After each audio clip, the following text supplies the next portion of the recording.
Many of my clients struggle with knee pain. This is usually not intense, I can't walk or put any pressure on my leg knee pain, but maybe 4 out of 10 or less. Here is my process that we use to remedy that and get them back into exercise quickly without pain. So with any pain or injury, it's typical that the symptom or where you feel the pain is rarely the place that we need to go to fix it. In particular with the knee, we're gonna start with soft tissue. So the surrounding areas is gonna be the back of that knee and the top of the calf, and on the front side, it's gonna be the quad where it comes down, and on the inside, that big muscle VMO is where we get a lot of pain that pushes into the knee tendon. So 3 quick moves we can do here with any sort of hard lacrosse ball or mobilization ball is we're gonna floss the inside of that VMO right here. As you can see, I'm just in a frog pose and trying to put as much pressure into that leg as I can. Roll back and forth, find the tender spot, hold, and then I'm just gonna floss, curl the leg back and forth. So from there, we'll come off, and then I'm gonna take that ball, put it behind my knee, close the knee as tight as I can, and then once you've closed it and you feel that tension, we're gonna floss it by doing circles with our ankle. Then we'll take a big foam roller and go over the entire quad. That's last one, number 3. So the entire quad, specifically the VMO, and then go to the back of the knee for that perineal. Now we're gonna move on from soft tissue and worry about flexibility. So if you have a really stiff quad, anytime your hips are up and your knees are towards your chest, you are shortening your hip flexors. This over time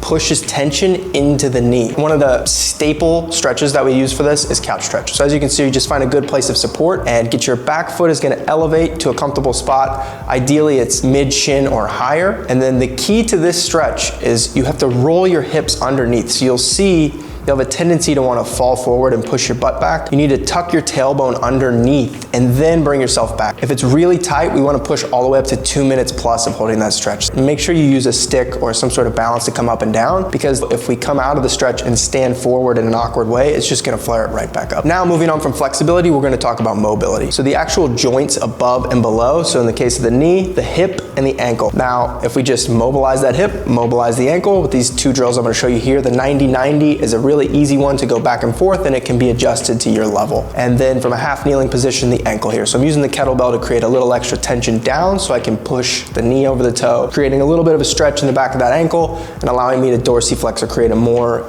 exaggerated angle on the ankle. The last step is to make this set, we need to use it and we need to strengthen the muscles, because it has to stay in this position for us to not go right back to where we were yesterday. So in the case of the knee, we need to really strengthen the quad, the hamstring. Exercises for the quad, you can use a leg extension machine, you can go to squats like this. You'll see I've actually elevated my heels and narrowed my stance to put more of a bias into that quad.